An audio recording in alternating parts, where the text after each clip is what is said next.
WCBI News at 6 starts now.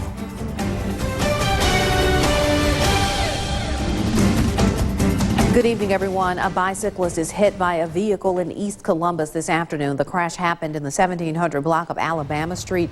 An SUV collided with the bike. Columbus Police Chief Fred Shelton says the accident remains under investigation and not many details can be released right now. The bicyclist was taken to Baptist Golden Triangle and later airlifted to another medical facility. The Columbus Police Department swears in more officers but still has openings to fill. Mayor Robert Smith swore in those officers this week. Police Chief Fred Shelton says that brings the department's number up to 59 officers. He says CPD should have 61 patrolmen. The department will host a career day on July 13th. Shelton will be looking for entry-level and lateral transfer applicants. The city did implement a hiring freeze back in April, but have allowed certain departments to maintain a staffing minimum. Well, you see these types of posts often on social media. A post of police officers caught doing an act of kindness. Oftentimes, though, that's as far as the recognition goes. Recently, 3 Columbus officers were handed accommodation awards. A letter written to Chief Shelton from a Columbus resident is shining a bright light on the dedication of those behind the badge at the Columbus Police Department. Our Scott Martin catches up with 2 of them. He joins us in the studio with their stories. Yeah, Andre, these 2 officers are the definition of what it means to serve your community. We even got to see them in action while filming the story. Partners in the field, Patrolman Madison and Burns were born to protect and serve. I got into this profession to make a difference. I wanted to protect people who couldn't protect themselves. I wanted to just be able to have a sense of purpose. You know, each and every day I clock into work, you know, just in someone's life be able to make that difference. A few weeks back, the men were on the scene of a fender bender on Highway 45 near the old Rite Aid. A lady involved, frantic at what happened. I approached them and told them everything is going to be okay. A car can be replaced, but lives can't. So once we told her that and kind of, you know, just made her feel a little more, you know, okay with the situation, she calmed down. It was that kind of service that made an impact. Madison and Burns were given accommodation awards for a small token that painted a bigger picture. I can't always pay my officers what they deserve or what I think they need, but just a simple police accommodation, a certificate, something that you, as I affectionately call it, my I love me wall. It just, you know, sometimes when I look at these little plaques and certificates, it reminds me of what I've done and what I've accomplished. Shelton calls it a morale booster, and he wants to hear from residents. In a bit of irony, while shooting this story, a woman with a flat tire pulled up to CPD for help. Madison and Burns didn't hesitate to jump in and help out. Every day you lace up those boots, always go towards it with 100%. And it shows that we could wake up each morning and actually love what we do, which we do. Patrolman Madison says it's not about show and tell. It's just working in a field he loves, in a community he calls home. It's more than just writing tickets. It's more than just taking the bad guys to jail. That we really out here and we really care. And we're going to continue to do that, whether we get accommodated or not. But it feels good to hear someone say thank you. And we definitely appreciate all of their hard work. Now, both patrolmen dedicated their awards to all law enforcement who daily make sacrifices. Another officer, Patrolman John Compton, was also awarded for his role in a grand larceny investigation. Andrea. All right, Scott, always nice to hear those stories. Time now for a first look at our forecast on this 4th of July. Here's Chief Meteorologist Keith Gibson. All right, let's talk about the fireworks forecast for this evening. 80s, then some upper 70s. Now we're going to carry over that chance for a few isolated showers and storms through 9 or 10 o'clock. We've been watching a few blips out there, one just to the west of Louisville. A bigger batch here moving through Grenada right now. Notice the lightning there and some downpours along with some activity back in the Delta and a few more blips developing west of Tupelo too. So that is moving from west to east, and that is why we will hedge the bet and keep the chance of rain going for the next couple of hours. But as we lose the sun, a lot of that goes away. I'm back with your full forecast in just a few minutes. Heat, humidity, and rain did not keep hundreds of people from an annual Independence Day celebration in Alcorn County. WCBI's Allie Martin has more from the grounds of the Jacinta Courthouse. Every year, Tim Pruitt and his family make the drive from Tupelo to the old courthouse named after the Battle of San Jacinto in Texas, but don't pronounce it that way. J-Center. J-Center, that's Yeah. right. If you say it Jacinto, you're obviously from out of town. The J-Center 4th of July Festival began 40 years ago and has become known for its political speeches. Candidates for local, state, and federal offices are given a few minutes to talk to the crowd from a flatbed trailer. Our roads are safer today because of that visionary 1987 plan. The rain caused some folks to leave a little bit early, but most people in this crowd have made up their mind about the candidates. People come here every year to see old friends, make new ones, enjoy the fellowship, and celebrate the nation's birthday. My grandfather was the mayor of Rienzi, so we understood that this was a political event as well. But really what it was, it seemed to me like a big family reunion. A lot of people getting back together and spending time together. I love patriotic celebrations. As a veteran and as a very proud American, I love to get together with other people that are crazy about the red, white, and blue. I love the opportunity to meet all these candidates. I love the opportunity to interact with people in all these communities. Many of the political speakers took time to thank veterans and first responders throughout the crowd. In J-Center, Allie Martin, WCBI News. I'm clearly an out-of-towner because I said it wrong. The J-Center event is considered the second largest political speaking event behind the Neshoba County Fair.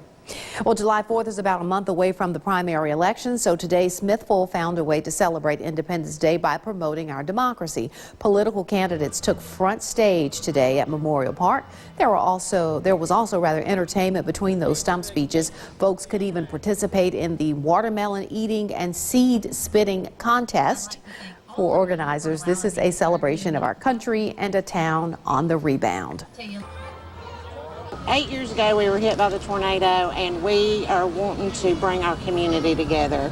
And this is the way we can do it. Smithville is rebounding. Finally, we have houses going up. We want people that are not from here to be able to come to our town.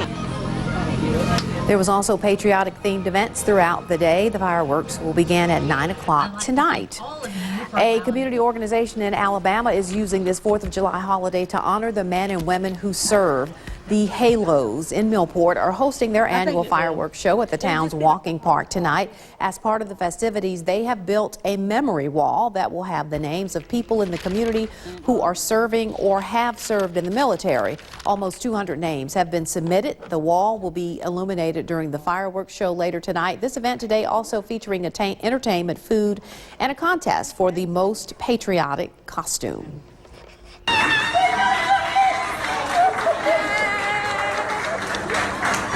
Well, here's a perfect 4th of July celebration. Private First Class Tyler Tate from Starkville greeted by family and friends at Golden Triangle Regional Airport. Tate just wrapped up his 6-month avionic mechanic training at Fort Eustis, Virginia. He's been learning about the complex avionics equipment used to fly Army planes. As an avionics mechanic, he will play a critical role in keeping Army planes and their equipment safe and up to date. Thank you for your service, Private Tate, and welcome home. Towns across the viewing area celebrating this Independence Day, and there are jumpers. We'll check in on Starkville's festivities live when we come back. Welcome back. Family fun, food, and fireworks are on the schedule in Starkville tonight. The city is hosting an Independence Day extravaganza, and you still have time to get out there and enjoy the night. Our Tyler Hull got there early. He joins us live with what we can expect later on tonight. That's right, Andrea. I am here in the Starkville Sportsplex, where the festivities are officially underway. Families have begun gathering here in order to participate in the celebrations, bringing their kids out to enjoy the many activities that's out today. And there is some stuff out here for the adults as well. The music is underway. People are out here enjoying, fellowshipping with one another, having a good time, and in preparation for what's going on tonight at 9 o'clock, the fireworks show. Now, they do say bring chairs and blankets so everybody can be comfortable and enjoy the event. We'll have more on this later on tonight. I'm Tyler Hull, WCBI News. All right, Tyler, thanks so much for that. A local Uber driver says the 4th of July holiday has kept her very busy. Annie Barkley has spent the past couple of days taking riders to parties, family gatherings, and to and from local hotels. She said she did pickups until around 3 o'clock this morning. She also adds that a lot of people visiting from out of town would prefer a driver take them where they need to go, and even some locals like the convenience of having someone else do the driving. Columbus, we don't have any public transportation like Starkville and Tupelo, and so we're trying to get the word out. There's probably, I know, 5 or 6 of us here. You just get on the Uber app and it shows you where the cars are. They're like little ants on the app. Barkley says she especially hopes people who've had too much to drink will call for a ride. Of course, to use Uber, simply download the app and request a driver. Here's a live view with our Alpha Insurance camera network. We do have some sun, some clouds, some showers and storms out there, but things will simmer on down as you get into the evening hours. Your full forecast is next. Stay with us.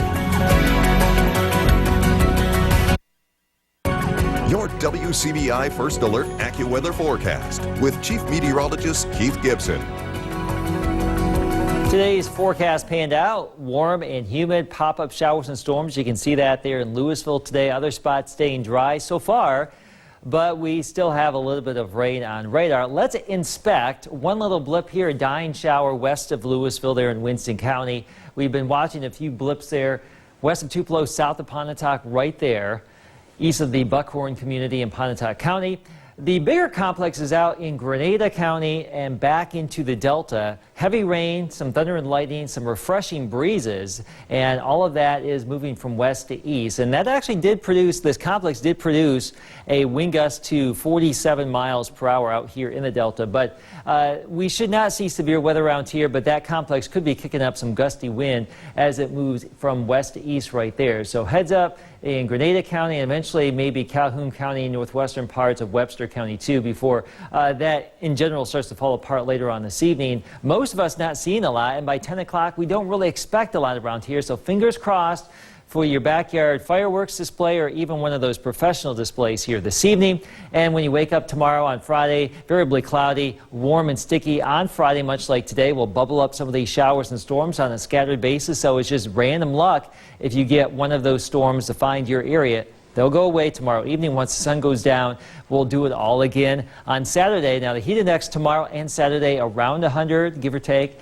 A few more storms possible Saturday afternoon. And then there could actually be a complex of storms that comes on down from the northwest late Saturday as this area of high pressure builds back to the west. And that will allow this northwest flow pattern to set up for late Saturday, Sunday, and Monday. And that could actually boost those rain chances a little bit here. So we are hedging those up just a tad for the end of the holiday weekend. But overall, tomorrow into next week, and really this weather pattern that we're in, which is not going anywhere, the daily rain chance probably about 30% more or less. Upper 80s to around 90 right now. It feels a little hotter than that. For tonight, we're down into the low to mid 70s. Again, the rain chance ends after 9 or 10 o'clock. And for your day Friday, we are looking at some of those building showers and storms around here. There's our forecast lows tonight, so let's just go ahead and check out your future heat index forecast for tomorrow. Again, back up to around 100 degrees. Here's your AccuWeather 7-day forecast. We're looking warm and steamy, 93 tomorrow, 94 Saturday, a little bit cooler with that bit of rain chance Sunday and Monday, but we're back into the low to mid 90s again for all of next week. Take a look at this. Columbus drivers greeted to a patriotic surprise this morning on Highway 45. A giant American flag was attached to a privately owned fire truck that was set up in the median. The owner of the truck, Jim Berland, says he likes to park the truck in highly visible places on holidays. He bought the 100-foot ladder truck from a volunteer fire department in Altoona, Pennsylvania. Berland also takes the truck to festivals. The high school football tour continues with stop number 11. More on the Baldwin Bearcats after the break. You're watching WCBI's News at 6.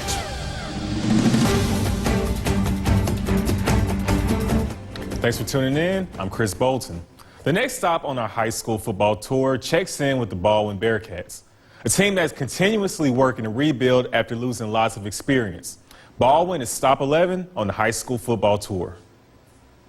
WCBI's 60 Schools in 60 Days is brought to you by Sparklight. The Baldwin Bearcats have always been riddled with success. After losing lots of experience, 2018 was the first time the Bearcats didn't see a division championship. Now, after being reclassified to 1A, the Bearcats hope to be the team to beat once again. I think the biggest thing is dropping down to 1A. You have so many region games that you don't play as many non-division games, so that'll help us going forward. Even though we're going down, there's still no reason to look down on any 1A team. We got to stay humble. That's what messed us up last year. We wasn't humble enough. So yeah, we just got to go out there and, even though it's a new division, we still got to go out there and do our thing. As the Bearcats continue to rebuild the experience they've lost in recent years, Coach Gray continues to be impressed by the work ethic his team brings to practice every day. We had a really good spring. They pushed each other in the weight room, and then when they're here, they're pushing each other to get better every day. And with a young team, that's what you want to see, because it will pay off eventually if they continue to work hard. My last year, I was the first year starting. Now I know where to go and what to do this year, and just building as a whole team, because we are a young team and just helping us grow. Even though the rebuilding process is normal for most teams, after last season, this Baldwin team feels as though it's playing with a chip on its shoulders. That 3-8 season last year, like I said, we had some inexperienced players, and nobody wants to go 3-8, and so yeah, that's basically the goal, is to have a better record than last year. After not making an appearance in the division championships after 5 straight, of course another goal is to get back to that Bearcat tradition. They got their feelings hurt last year. We fought a lot of injuries early, and then we were not as athletic and skilled as we have been in the past, which is graduation and injuries takes care of that, But I think they got a little upset last year because of the way we finished the season, so that's a big step, hopefully a shot in the arm that they'll take with them. A lot of people don't know what we picked up this summer and how hard we have worked, so we just got to go out there and prove them wrong, prove all the haters wrong. Baldwin will begin to prove the haters wrong with its first matchup against Kossuth on August 23rd. With the Bearcats on the high school football tour, Courtney Robb, WCBI Sports. 60 Schools in 60 Days with Baldwin High School was brought to you by Farmers and Merchants Bank. Hail State Hoops continues to rack up the wins on its international tour, using a combined 61 points and 29 boards from Jessica Carter and Rakia Jackson to defeat Taipei 93-85. Now, 5-star freshman Rakia Jackson, she continues to ball out. She scored 33 points, 7 rebounds, and had 4 steals. Mississippi State will face Slovakia tomorrow morning at 10:30. If MSU wins, they'll win Pool C. That's all for sports. I have a last look at your forecast coming up after the break. A little batch of gusty showers and storms out there near Grenada and back to the west of 55. That's moving east, and there's some additional showers out there too, but a lot of this will be falling apart over the next couple of hours. Fingers crossed for your specific fireworks display this evening. A lot of this will be done by 9 or 10, but more spotty storms, more heat for the next week. All right, and there are plenty of fireworks displays going on across the area. I bet we'll show some of them to you at 10 o'clock tonight. Hope. All right, enjoy the rest of the day, guys. We'll see you back at 9:10.